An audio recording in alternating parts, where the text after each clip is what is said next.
Good evening and welcome to The Access. Tonight we'll be discussing the state of the Russian opposition, U.S.-Russian relations moving forward, and Russian policy towards Turkey and the Gulf states. We will be discussing these issues with our guests, Dr. Stephan Blank, Senior Fellow at the American Foreign Policy Council, and Mark Simakovsky, Non-Resident Senior Fellow at the Atlantic Council's Eurasia Center.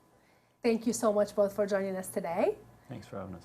Obviously, once again, I'd love to have you. I want to start by, we're going to be focusing on Russia today, but I do want to talk about the elections that happened locally within some provinces within Russia.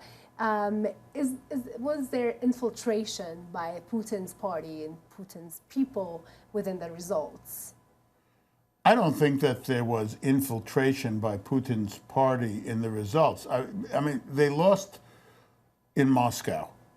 They did better in the provinces. And, I mean, the election is controlled from the center to begin with. So it's not really a question of infiltration. It's basically, if you can suffocate the opposition, the outcome is more or less predetermined. But everybody focuses on Moscow. Yet Putin's support is strongest actually outside of Moscow and across the provinces and so on. Nevertheless, it's a signal to the regime that there's widespread opposition and that they have to do something. And what's significant here is that the minute the elections were over, they came back and ramped up repression against people. They start putting people in jail, not only in Moscow, but in other cities for serious crimes.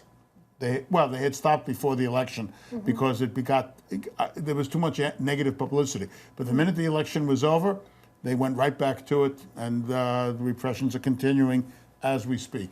What do you think, Mark? Yeah, Russia, I think, is seeking, obviously, to put on a showcase of what they term managed democracy. But the reality is it's a managed political process that will prevent opposition parties, opposition personalities, being able to fairly run in not only national but local elections. The Moscow city elections was potentially an opportunity for the opposition to put in candidates. Again, I say opposition. There's not a formed opposition in Russia. It's mostly old parties and some new individuals like Mr. Navalny and others.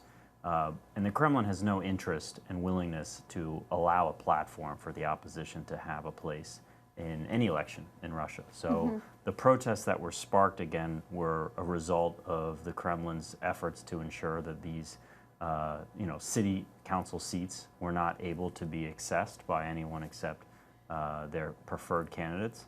But again, as Steve correctly said, this taps into a wider frustration in Russia, beyond Moscow, where people are frustrated with the economy. They're frustrated with local issues like trash collection and corruption. And of course, this very long stint of a president who has been there now for decades. And they used, at least in the very urban areas of Moscow and St. Petersburg, the Kremlin's heavy-handed approach to not only the elections, but to the protests that ensued to showcase their displeasure. And again, I don't believe that the political system in Russia is somehow fundamentally changed as a result of these protests. Putin has things very well in hand to prevent any sort of threat to the regime. But again, I think the Kremlin was and will continue to be surprised at how events like local elections are a showcase for nationwide displeasure with the current course of the country. I mean, it is surprising to see that there is a win and a loss to the Putin, regime within Moscow, for example. It's not something precedented because we know that the system is not democratic per se. Well, actually, it's not at all that surprising that they didn't do well in Moscow. There were huge demonstrations 7 years ago when Putin announced that he's coming back. You have a large number of opposition figures living in and around Moscow. It's the most educated part of the Russian population, the best connected to the outside world, and so on. So it's not all that surprising if you really look at Russia in its totality. But what is surprising is the extent of local discontent that Mark alluded to. And that is something that the regime is going to have to address somehow. Yet no one sees any attempt by them to come up with a program or actual policies that do something to alleviate the sense of distress. And as long as the economy is shackled to the kind of system that Putin has put in place, and the sanctions continue, and they're going to go on at least into next year, I don't see that the regime has an answer for this. But what about like the similarities that people were talking about with Turkey? Some people said that this is exactly what happened to Erdogan in Istanbul when he lost Istanbul. You don't see the similarities, and I want to hear from both of you. Erdogan tried to make the similarities. He stopped this and tried to have a second election. He lost the second election as well, and he had no choice but to accept those results. So it's not quite the same system, even if Erdogan is, as many report, infatuated with the Russian system or somehow wants to emulate Putin. He's not able to. Yeah, I would just reinforce that the management of Turkish democracy is not up to the comparison with the management of Russia, of the way that Putin and Russia manage because there's the no political democracy system. that we exactly. know. Yeah. Turkey is I would say, still partially a Western country. People in Istanbul have Western values, and there was a fundamental decision in Istanbul that despite Erdogan's throwing money at construction in Istanbul, which is his city, he was the mayor of Istanbul for many years, there was still a rejection of what Erdogan stands for. And so I think there are still Turkish citizens, despite all the repression, despite all the repression that Erdogan has done after the coup in 2016, there is still an incredible democratic fervor and frustration with Erdogan and where he's taking the country, which was espoused. And then there's a mechanism. There's free and fair elections. Granted, they are sometimes influenced by state media, but there's still an expectation that the state cannot fundamentally clamp down and erode the potential for free and fair elections. If you had free and fair elections in Russia at any point, there would inevitably be candidates that would bubble up to the surface and likely win, maybe a local state versus a national state, that were anti-government authorities. But you don't have that. But in Turkey, you still have the potential. And again, that I think Erdogan's overreach in trying to prevent the candidate from taking power in Istanbul essentially only further exacerbated the frustration that resulted in a candidate that won the second time around. Yeah, it backlashed on him. But given that Turkey does have somewhat the left of whatever is left of its older kind of more democratic system under Erdogan today, still the opposition are not able to basically take back the country. What does that? That makes us feel about the Russian opposition. Many of them being imprisoned. Also, the system itself, as Mark just mentioned, doesn't have those basic elements of a democratic country, even in the previous times, because Putin has been there for quite some time. What are the options for the Russian opposition today? Well, they don't really have a lot of options, despite all the emotional support they generate outside of Russia. They have a leader, or at least somebody who's a kind of spokesman in Navalny, but there is no unified opposition program. There is no unified opposition organization.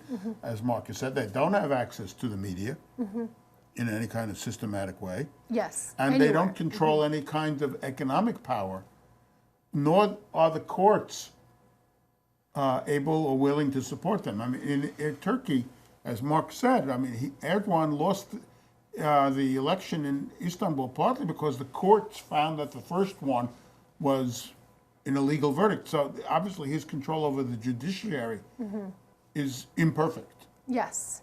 That's not the case in Russia. Russia. Even though he imprisoned many judges. Right, but that's not the case in Russia. What is the case in Russia? The judicial system belongs to Putin. Completely compromised. Completely. Yeah, absolutely. I think the hope for Russia's, quote unquote opposition or an alternative system of leaders is a generational change. You shouldn't expect that what comes next after Putin will be any different. The regime may be even worse in terms of a clampdown on any dissent because they don't have the legitimacy and the strength that Putin has built up. You actually may see incredible infighting that further erodes any sort of life to the opposition movement. But I think what you're seeing in Russia is now a generation of people that have grown up with no experience of any leader other than President Putin. And in a way, Russia is continuing down a path of an era of stagnation. Of course, not similar to the Brezhnev era, but there is a fundamental feeling that the country isn't going in the right direction. And although many Russians trust the president and see him as a steady hand, the system that he essentially has solidified, created, nourished, is fundamentally flawed. And the Russian people understand that, and the corruption that's there. So that's why I feel you have kind of these new era leaders like Navalny, who don't have anything to do with the tainted democratic movement of the 1990s, where people like Sobchak and others who have stuck around for Sobchak hasn't, but essentially people who have been associated with failure in Russia, with a democratic movement that's failed, with the West that's tried to besiege Russia. And so as a result, I think it will take time, but as Stephen said, there is no fundamental allies other than domestic dissent that Russian opposition figures have, and they're fighting against their own democratic experience in Russia, which was fundamentally flawed to begin with, and also looked at very skeptically by the Russian people. What do you make of what he just said? He said 2 points. He said that the people in Russia, some of them trust their leader. I mean, this is a very big statement that some Russians trust Putin as their leader. That's number one. Probably a majority. The majority. This is a claim. Some people might disagree with that. The second thing is that the regime, even if Putin goes, let's say I don't know. He goes. He goes.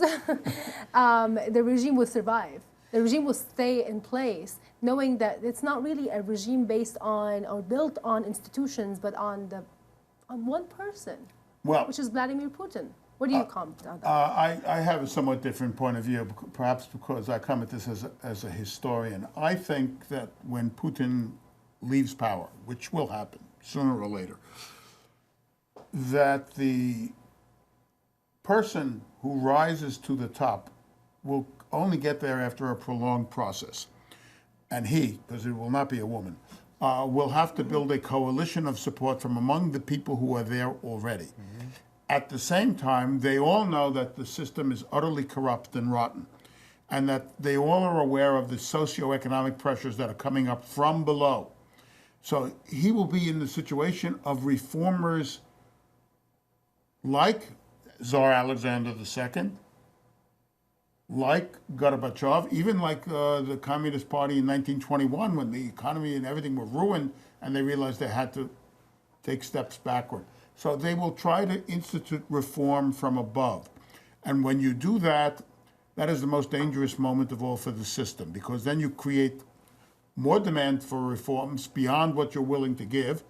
And unless you have somebody who has exceptionally good political capability, and I don't see that person there right now, you're going to end up with internal strife among the leadership.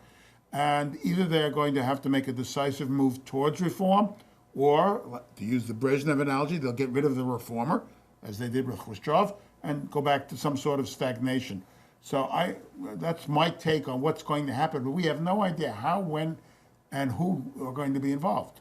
In terms of the Putin stress, I do want to come back to you, Mark. I mean, you know the economical situation. The people are protesting. There is, I mean, a suppression from the regime towards the people in general in every way. Why do you think the people in Russia do trust Putin today versus, I mean, maybe how things were 10 years ago? Why would they still trust him now? So I think, the power of the Kremlin and the power of the Kremlin's media, I think is fundamental. Russians have a day-to-day exposure to the Kremlin's claim that Russia has reemerged as a great power, a world power that is respected again around the world, that again is perhaps attacked by the United States and is sought to be isolated by the United States, but a country that is involved in almost every major decision around the world. And so Russians have an incredible self-confidence that they have a fundamental right to be a great power, and so Putin has restored that for many Russians' image. The challenge, of course, is that great power status that they claim has not been matched by any sort of economic success, sustained economic success. But again, I still feel that there is generally, because of the feeling that there's a good czar in Russia that maybe isn't responsible for all the problems, that there's a feeling among many in Moscow that Putin perhaps isn't the problem, that he is someone that is kind of managing the system, and he's served by poor advisors, and he can't be responsible for the entire system.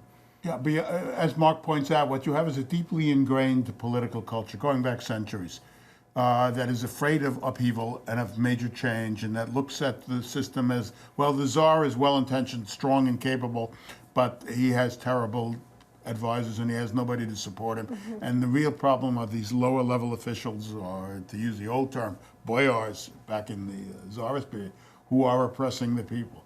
So since the media is completely under Putin's control and the exposure is only to what the regime wants you to hear and think, and second, you have this deeply ingrained traditional political culture across the entire country. That's a very strong factor for preserving the current leadership and with it the system.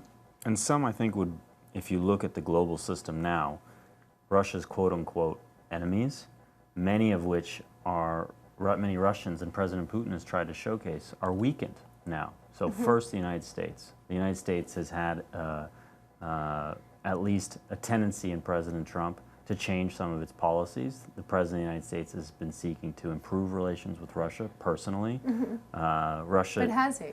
But no, he has not. But U.S. democracy, Russians would like to claim, is flawed as a system, and the Kremlin has tried to point out how flawed the United States is in its ability to advance its interests. The European Union now, which again Russia points to as a bastion of kind of liberal political order that's failing, is going through its own existential crisis. And Russia's increasing its influence in the Middle East and Asia with a burgeoning Russia-China partnership. Obviously, it has the belief that it has its own republics in its hand, despite a quagmire in eastern Ukraine. I think Russia feels pretty confident that its position is not challenged within and around its periphery. So the claim from the Kremlin to the people in Russia is that, you know, despite U.S. attempts to isolate Russia and this economy, we're doing pretty well globally. And we will always have challenges, and the Russian people can take those challenges. But again, only Putin has been able to bring Russia back from a very weakened position in the 1990s, and only through Putin can Russia continue to be protected from its external enemies, which again is part of what Stephen said, this all about strategic culture that Russia is a besieged fortress that is constantly at threat from the West. And as a result, Russians need to, you know, stick together and focus on the good czar and the leader, the great leader that will be able to get them through this period. And Putin is perceived as a strong figure. So it's that legacy, that boogeyman, which is the West, is, you know, Putin is protecting its people from, but at the same time is not translating into their day-to-day life, and maybe their own aspirations of not maybe being isolated from the West, but actually being also connected to it, which is what we saw in the Eastern European countries who one by one wanted to be joining. The Eastern European countries are a very different affair than Russia. Tell me. Well, it's a product of history and of culture. And of course, there are several East European countries, and they're all different. But in Poland, you had for 10 years before the final collapse of the Soviet system, the utter bankruptcy of the Polish system, which led to the uprisings in 1980 and Solidarity and so on. So there was, by 1989, when Gorbachev is making reforms in Russia, there's no support for this. And the system just collapsed. Even its own exponents admitted they had to go. And the same was true in Hungary. And once those went, of course, the population in East Germany just revolted on its own. What about Russia, though? Russia's different because Russia was the empire. It's still an imperial state. It still has this deeply rooted sense of entitlement to be a great global power, a fundamentally different political culture than Eastern Europe. So the people are contained with that? They're content. Many of them are. I wouldn't say all of them are. But even where they're discontented about the conditions of their daily life and the economy and so on, there's no effective way for them to translate that into coherent political action at the mass level. And the regime is going to see to it that that doesn't come about. So historically, when do you have a collapse in Russia? A, when the regime loses a war. B, when there's economic and stagnation. And C, the regime loses its nerve. And that's what happened under Gorbachev. It's what happened in 1917, and it's what happened in episodes of Tsarist history also. So that's why I think you're not going to see anything fundamentally transformative as long as Putin is in control. I want to talk about these incidents that happened previously, but in the recent history. One was the submarine that drowned with it inside of it some high-level Russian officials and Officers. basically officers. Yes, and there's the incident where the nuclear explosion happened and leakage and all of that. What do those two incidents that happened back to back tell us about what's going on within Russia? I mean, obviously we can't know what's going on in Russia. The media is completely controlled. Even the opposition don't have the outlets that they probably would, or even an access to their own system to know what's really going on there. Let's start with the submarine. What's your assessment on what happened there? Who are those people? Why were they in a very small submarine and they just died? I mean, it's just... They were high-ranking naval officers, and they were probably there on some sort of special mission. We don't know what that mission was. But what it does tell us is perhaps that there are problems with the design, construction, and maintenance of these kinds of weapons. It also tells us that the historic tradition of covering up failures is alive and well. And the belief in the Kremlin is that the public doesn't need to know, and the belief at the local level is that the boss doesn't need to know. Not unlike Chernobyl 33 years ago. Chernobyl, the reactor went up on, on a Friday night at 1 o'clock Saturday morning, I believe it was, and nobody reported this to Moscow for 24 to 48 or more hours, and it was only because Sweden saw spikes in radiation and started screaming about this that the world found out what happened at Chernobyl. It's the same idea. We're not going to tell the boss. We're not going to assume responsibility. But, of course, this was too big an affair, so that it got out. And also the radiation that was involved, because it was a nuclear submarine. So I think this shows some significant flaws in the system and some of the significant flaws in the traditional political culture, which we've been discussing from another angle of Russia. And it points to me as to the general rottenness of the system, if you like, at its foundations. What type of mission could that be? I think it's a small submarine. So really the mission was a training mission. Lasharik, which is what the sub was, which is the Russian translation is, a juggler with a set of balls. So there's certain, a concentric set of balls within the submarine that essentially allow it to deep at incredible depths. So this submarine would be a special mission submarine that would be capable of conducting very deep operations, cutting undersea cables, listening very close to U.S. shores, and it would be a submarine that would be attached to a mother submarine.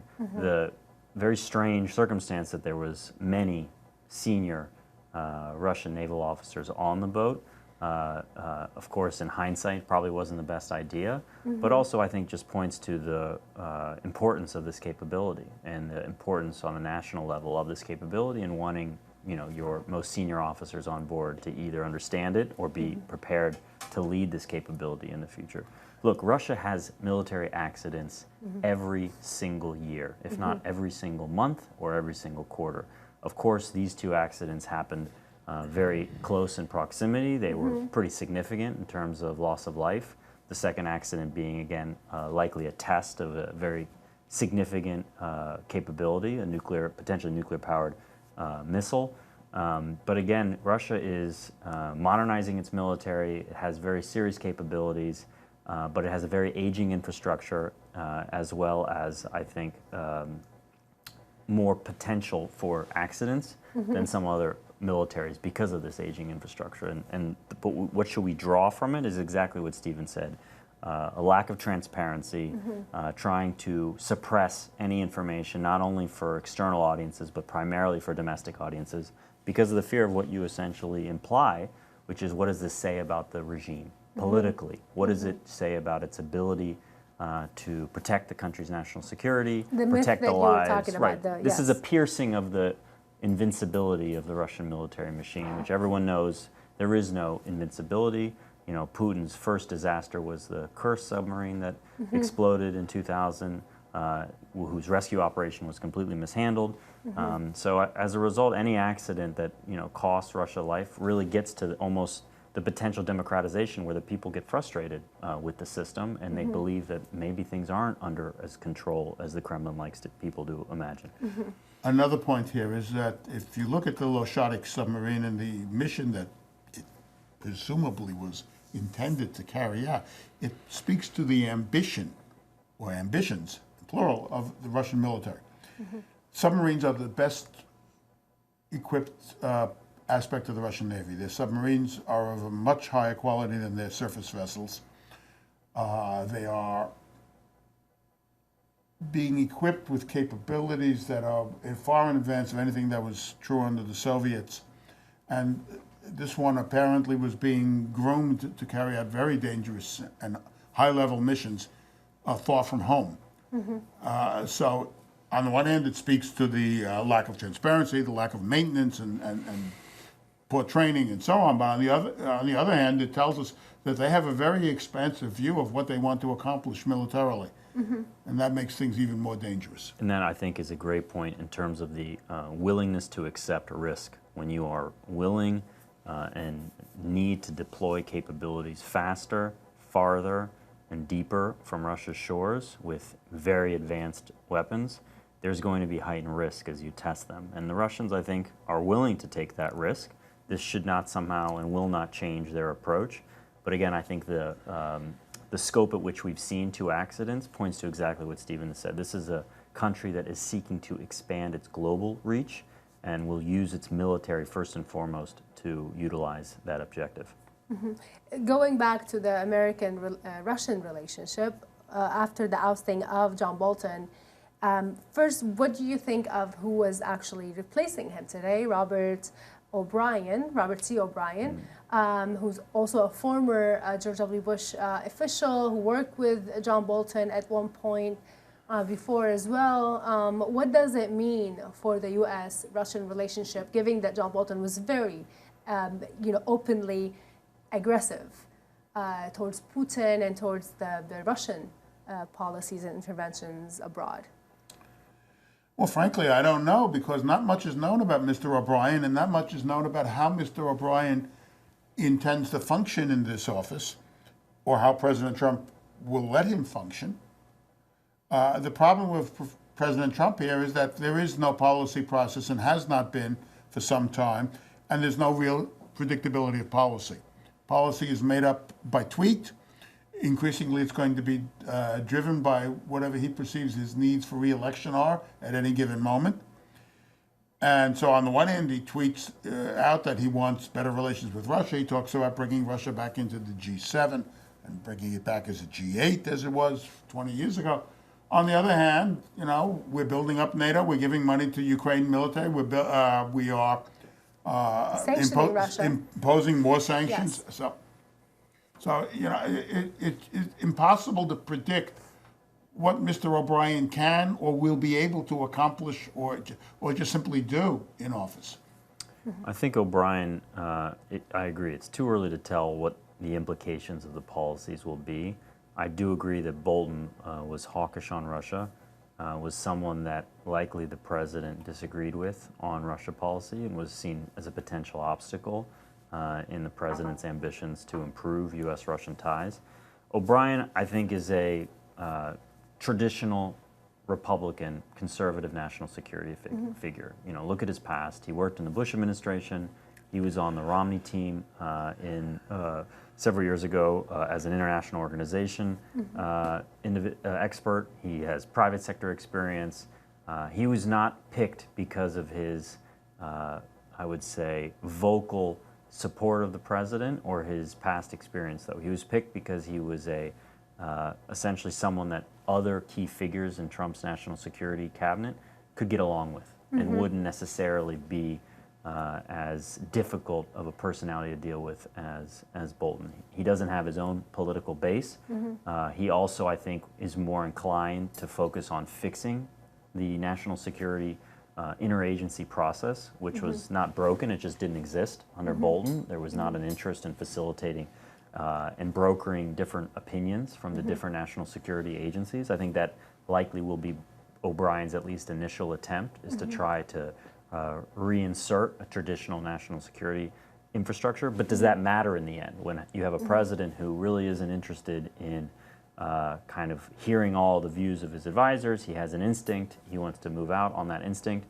But I think O'Brien is not seen as a threat by people around the president, certainly not by the president, because of his low kind of name, stature, and recognition. Several weeks ago, he would not have been a person that anyone would have recognized as a potential candidate.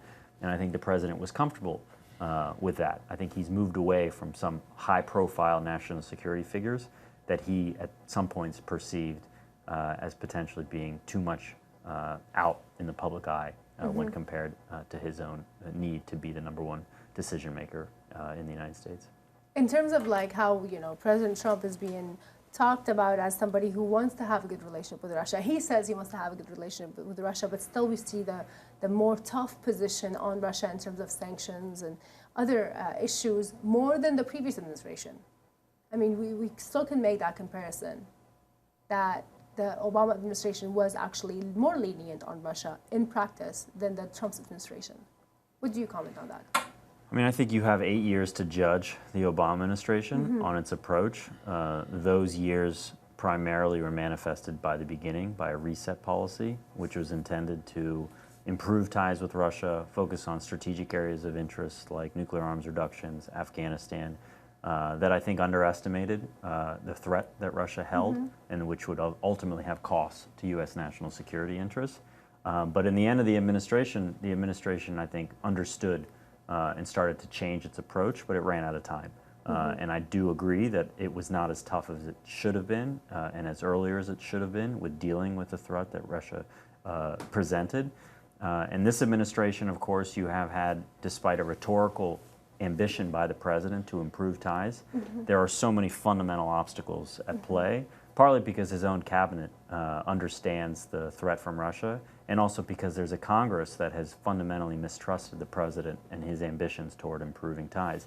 And then finally you have the Russians, who are continuing to act very openly to undermine U.S. national security interests. So I don't believe that the U.S.-Russian relationship fundamentally will change anytime soon. The convergence of interest does not exist between the two countries. Russia's openly trying to undermine U.S. interests globally.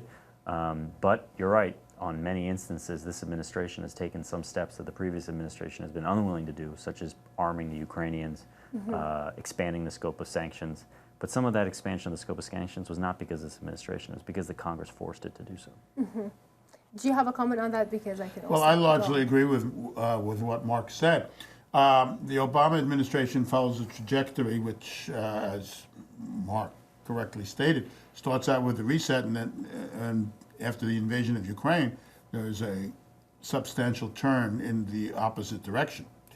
I agree that also that they were not as cognizant as they should have been about the Russian threat.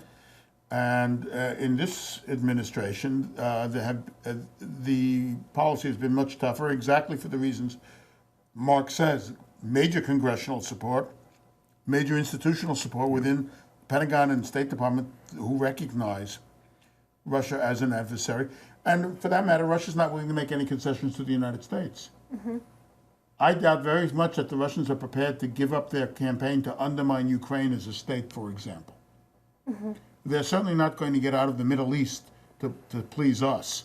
And they're moving forward in Latin America, in Africa. They're making threats and probes and information warfare and everything else against everybody in Europe and against us and so on. That's not going to change.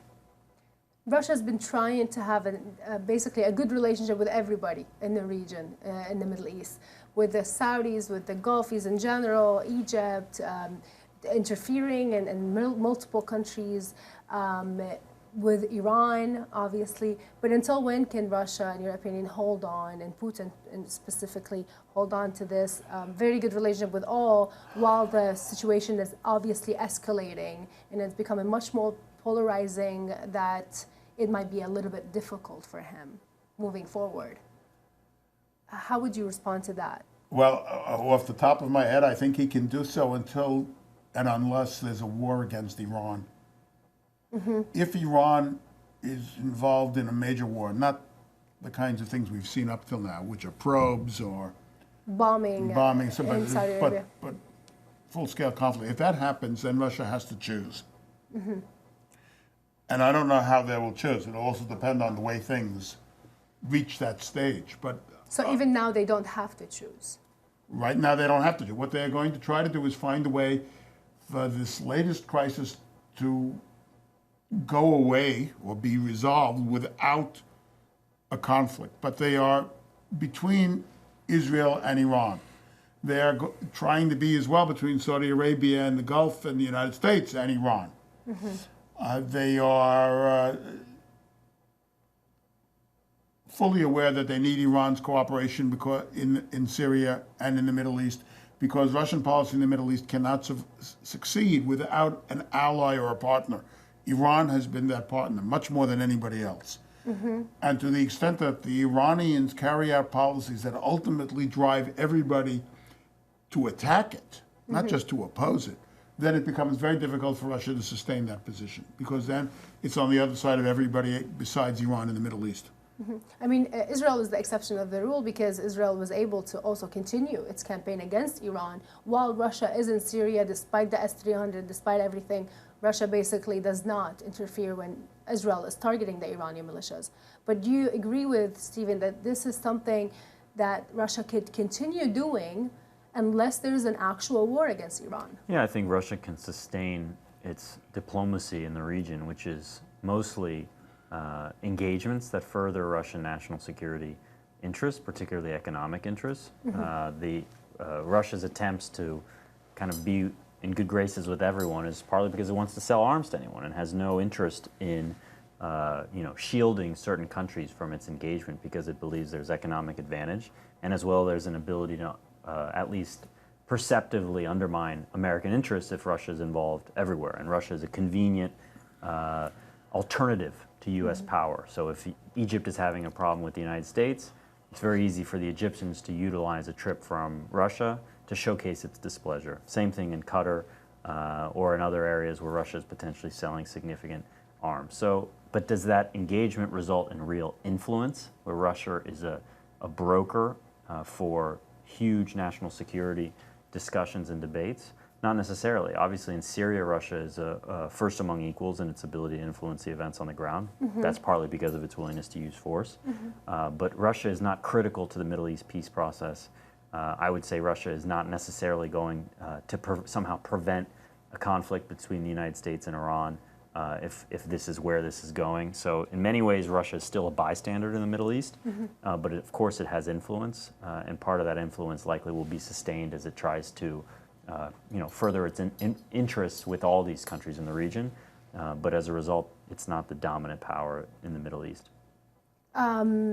But let's go to Syria a little bit. We saw what's happening in Idlib. There are the continuation of talks between Erdogan, Rouhani, and Putin.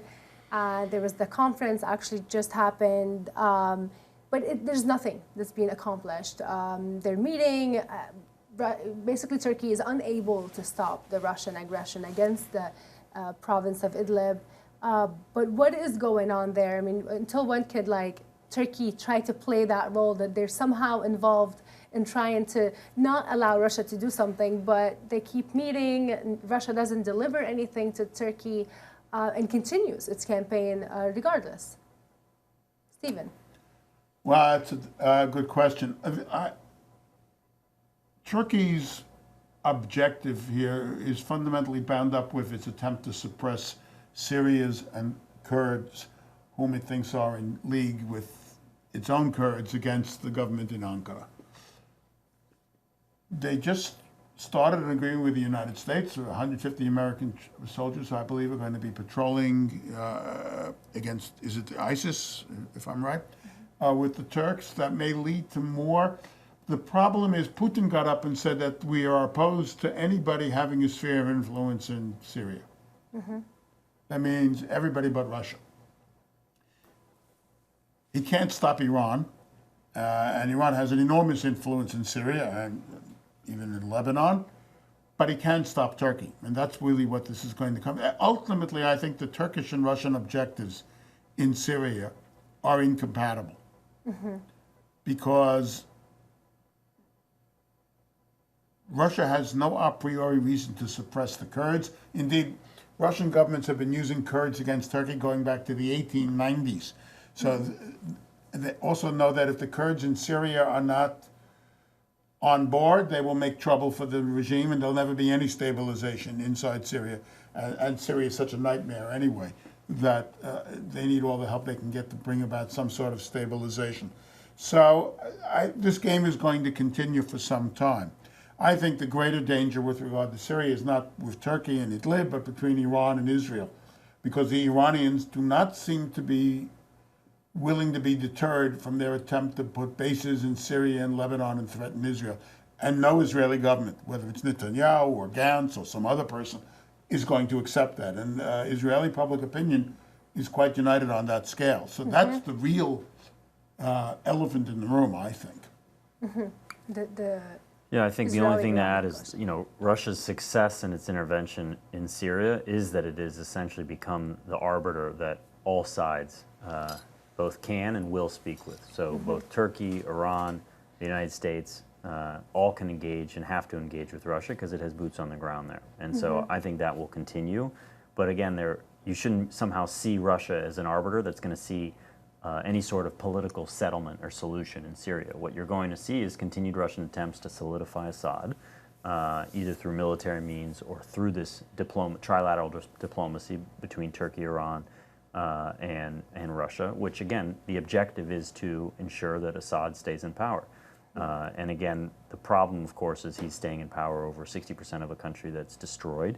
But Russia will continue to support from the air and providing Assad the ability to hopefully, in Russia's mind, take over the entirety of the country. A large part of Russia's success, though, in this objective will be what's the status of the U.S. presence in northeastern Syria. And the administration has been mixed, particularly the president, and the duration of that presence. I think we've gotten back to a place where the U.S. will be in northeastern Syria at a very small level for the foreseeable future. But again, the challenge for the United States is how do they obviously deal with Russian presence and deal with Turkish frustration with U.S. support for the Kurds in a way that somehow can prevent Iran from expanding its influence in Syria, which is the fundamental objective now, other than defeating ISIS, is the U.S. objective is to ensure that Syria does not become a potential Iranian launch pad for further attacks on Israel or expansion of Iranian influence. And that's very difficult when you have Iranians on the ground and Russians there shielding them. Do you want to add something, Stephen? No, I think that's pretty correct. I mean, the real problem for Russia now is they've won their military victory in Syria. Everybody admits that.